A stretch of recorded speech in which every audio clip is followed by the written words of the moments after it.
आज हम कक्षा 10 चैप्टर 3 को सॉल्व करने जा रहे हैं। इसमें हमें एक्सरसाइज 3.2 सॉल्व करनी है। 3.1 को हम पहले ही सॉल्व कर चुके हैं। 3.2 में आपको क्वेश्चन नंबर 2 को हल करना है। तो इसको करने से हमें कुछ बेसिक चीज़ें जाननी ज़रूरी है कि भाई कैसे क्या होता है। तो कुछ बेसिक चीज़ें जानते हैं हम। इसको सॉल्व करने के लिए हमें कुछ बेसिक कंडीशन याद रखनी है, जैसे कि पहली कंडीशन है हमारी A1/A2 बराबर नहीं B1/B2। ये एक शर्त होती है जो होती है किसकी, अद्वितीय हल की। पहली हमारी शर्त है अद्वितीय हल। तो अद्वितीय हल की शर्त क्या होती है कि A1/A2 की जो वैल्यू है वो B1/B2 के मान के बराबर नहीं होती। यदि हम इसका ग्राफ खींचें तो ये हमेशा कैसा आएगा, प्रतिच्छेदी, कहीं ना कहीं एक बिंदु पर प्रतिच्छेद करेंगे। यदि हम इनका ग्राफ खींचें तो ये कैसा आएगा, ग्राफ प्रतिच्छेदी आएगा। मतलब रेखाएं कैसी हैं इसकी, रेखाएं कैसी होंगी, प्रतिच्छेदी। रेखाएं एक दूसरे को, दो ग्राफों के बीच यदि दो समीकरणों का हम ग्राफ बनाएंगे तो उसमें आपका ग्राफ कैसा बनेगा, प्रतिच्छेदी। इसी को अद्वितीय हल या हम कह सकते हैं एक हल, वन सॉल्यूशन। क्या कहेंगे, एक हल या वन सॉल्यूशन। सेकंड कंडीशन बनती हमारी कोई हल नहीं, कोई हल नहीं। कोई हल नहीं की स्थिति में क्या बनेगा, कोई हल नहीं की स्थिति में बनता है आपका A1/A2 बराबर B1/B2। और ये जो तीसरा वाला है ये बराबर नहीं होगा, बराबर नहीं C1/C2। जब हम समीकरणों का ग्राफ निकालेंगे तो ये जो ग्राफ बनेगा वो बनता है कोई हल नहीं। मतलब ग्राफ ऐसा बनेगा जिसका कोई हल। दोनों जो रेखाएं हैं ग्राफ बनाएंगे तो वो कैसा बनेगा, समांतर। मतलब ग्राफ कैसा बनता है हमारा, समांतर। रेखाएं कैसी हो जाएंगी इसमें, समांतर। तीसरी कंडीशन आती हमारी अनंतः अनेक हल। क्या आती है, अनंतः अनेक हल। तो अनंतः अनेक हल की स्थिति में तीनों कैसे हो जाएंगे, बराबर। A1/A2 बराबर B1/B2 बराबर C1/C2। अनंत अनेक हल की स्थिति में तीनों कैसे हो जाएंगे हमारे, बराबर। इसमें जो रेखाएं हैं कैसी होंगी, समपाती। मतलब एक यदि ग्राफ जो है, एक पहले समीकरण का यदि ग्राफ निकालेंगे तो सेकंड समीकरण का भी ग्राफ इसी के ऊपर बनेगा, क्योंकि ये कई जगह टच करेगा। इसलिए क्या बोल रहे हैं, अनंतः अनेक हल। तो रेखाएं कैसी हैं, समपाती। ये तीनों कंडीशन आपको याद रखना है ऑब्जेक्ट के लिए, और क्वेश्चन जो भी हम सॉल्व करने जा रहे हैं उसमें ये यूज होनी है। तो ये शर्त है अद्वितीय हल की। अद्वितीय हल में क्या होता है, A1/A2 बराबर नहीं B1/B2। कोई हल नहीं में ये तो आपका बराबर होगा, लेकिन तीसरा बराबर नहीं होगा। और अनंतः अनेक हल मतलब बहुत सारे हल निकालना है तो ये तीनों कैसे हो जाएंगे, बराबर। रेखाएं कैसी बनेंगी, समपाती, यदि हम इनका ग्राफ बनाएं तब। अब एक चीज़ और देखना है, संगत और असंगत। तो ये देखेंगे कि कोई हल नहीं, यदि कोई सॉल्यूशन नहीं है तो जो दोनों समीकरण है वो हमेशा कैसे होंगे, असंगत, एक दूसरे के असंगत होंगे। लेकिन इस स्थिति में कैसा होगा समीकरण, संगत। और इस स्थिति में भी समीकरण कैसे होंगे, संगत। तो ये कंडीशन याद रखनी है। इसको याद रख के ही हम क्या कहते हैं, नेक्स्ट क्वेश्चन सॉल्व करते हैं। जैसे देखते हैं हमारा पहला क्वेश्चन है, क्वेश्चन नंबर 2। अनुपातों A1/A2, B1/B2 और C1/C2 की तुलना कर ज्ञात कीजिए कि निम्न समीकरण युग्म द्वारा निरूपित रेखाएं एक बिंदु पर प्रतिच्छेद करती हैं, समांतर हैं या समपाती हैं। तो अभी बताया हमने, प्रतिच्छेद कब करेंगी, जब हमारी कौन सी शर्त बनेगी, अद्वितीय हल। समांतर कब होंगी, जब कोई हल नहीं। और अनंतः अनेक हल या समपाती कब होंगी, अनंतः अनेक हल की शर्त में। तो इसको हम सॉल्व करते हैं।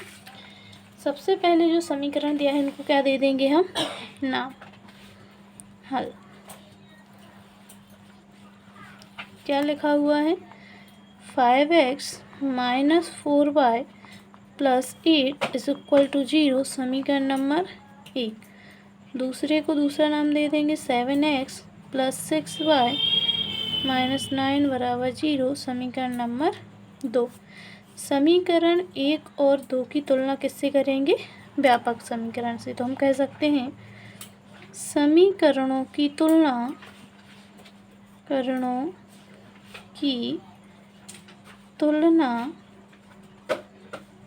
व्यापक समीकरण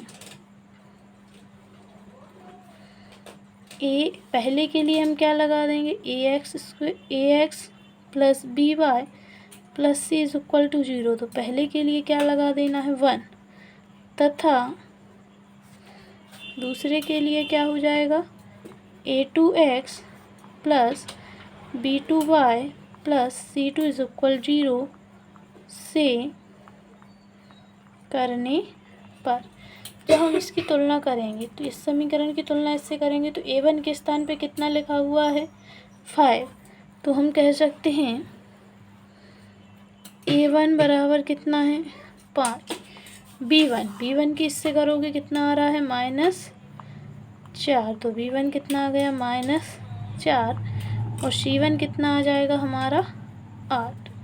इसी तरह समीकरण 2 की तुलना करेंगे तो a2 बराबर कितना आएगा? a2 बराबर आ जाएगा हमारा 7, b2 बराबर 6 और c2 बराबर कितना आ जाएगा? -9। तो यहाँ से यदि हम देखें तो a1 बटे a2 कितना निकला? 5/7। b1 बटे v2 कितना आ जाएगा आपका?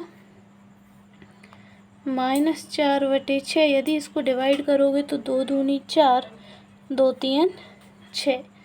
और तीसरा है हमारा c1 बटे c2, ये कितना आ जाएगा? 8/-9। तो देखिए क्या कोई भी बराबर दिख रहा है? नहीं। तो यहाँ पर कौन सी शर्त बनेगी? अद्वितीय है। तो हम कह सकते हैं अतः a1 बटे a2 बराबर नहीं b1 बटे b2। ये शर्त किसकी होती है? अद्वितीय हल की। किसकी होती है? अद्वितीय हल की। तो अद्वितीय हल में रेखाएं कैसी होती हैं? प्रतिच्छेदी। तो आपसे क्वेश्चन पूछा गया था कि रेखाएं एक बिंदु पर प्रतिच्छेद करती हैं, समांतर हैं या समपाती। तो हम क्या कह सकते हैं? रेखाएं एक बिंदु पर प्रतिच्छेद करती हैं। तो हम कह सकते हैं कि शर्त कैसी? अद्वितीय हल। अतः रेखाएं एक बिंदु पर प्रतिच्छेद करती हैं। क्लियर है? इसी तरह हम नेक्स्ट क्वेश्चन का सेकंड क्वेश्चन देखते हैं क्या है हमारा। सेकंड क्वेश्चन वही कहेंगे, इसको पहले नाम दे देंगे समीकरण नंबर 1। 9x plus 3y plus 12 is equal to 0 समीकरण नंबर 1। और दूसरा कितना हो जाएगा? 18x plus 6y plus 24 is equal to 0 समीकरण नंबर 2। क्या लिखेंगे? समीकरणों की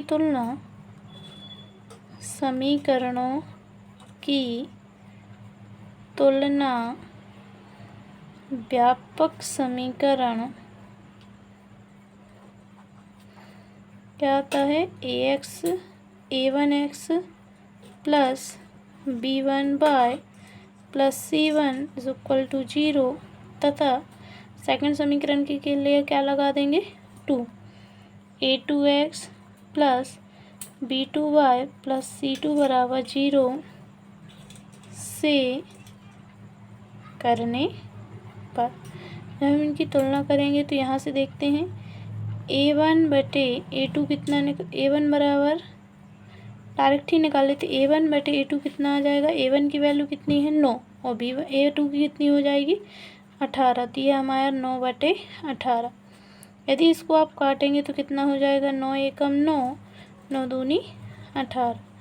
ऐसे B1/B2 निकालेंगे तो B1 की वैल्यू कितनी आएगी 3 और B2 की वैल्यू कितनी आ जाएगी 6।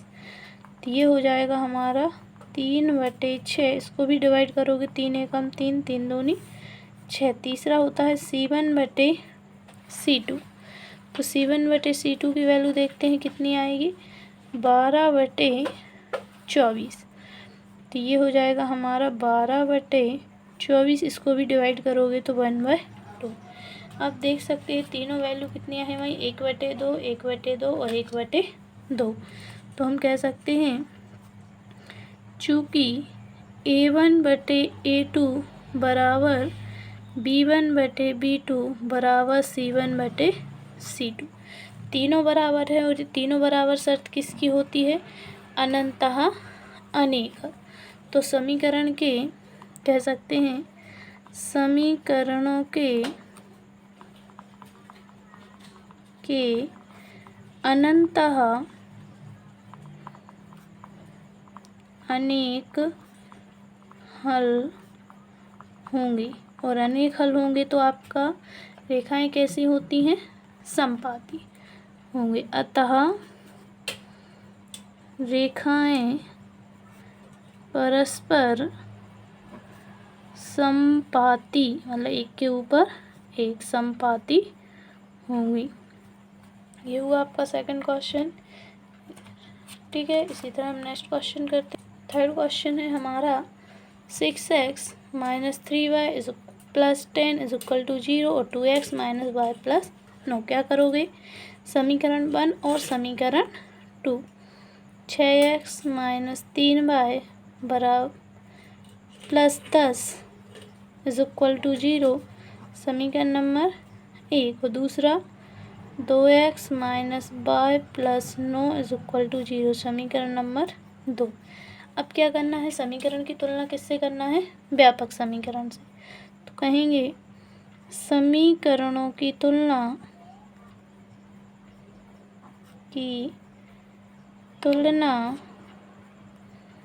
व्यापक समीकरण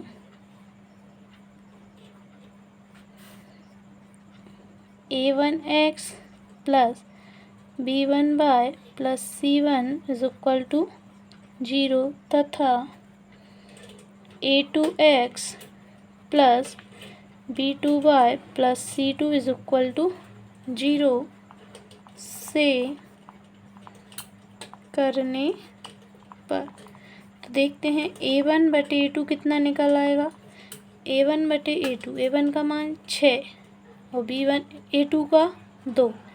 A1 B1 C1 पहले समीकरण के लिए 1 लगाना ABC और ABC दूसरे के लिए क्या लगाएंगे 2।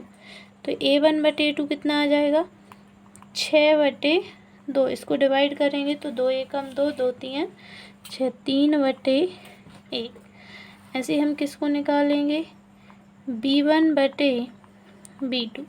तो B1/B2 कितना आ जाएगा -3/-1 -3/-1 माइनस से माइनस कैंसिल कितना बचेगा 3/1। C1/C2 तो C1/C2 कितना आ जाएगा हमारा 10/9। कितना आ गया 10/9। तो यहाँ देखें A और B तो समान है लेकिन C समान नहीं है। तो क्या बन जाएगी शर्त A1/A2 बराबर है B1/B2 के लेकिन बराबर नहीं C1/C2। और ये जो हमारी शर्त है ये किसकी होती है ये शर्त होती है कोई हल नहीं। तो हम कह सकते हैं समीकरणों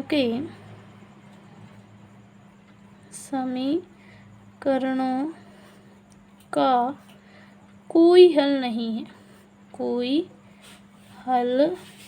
नहीं है अतः रेखाएं कैसी होंगी समांतर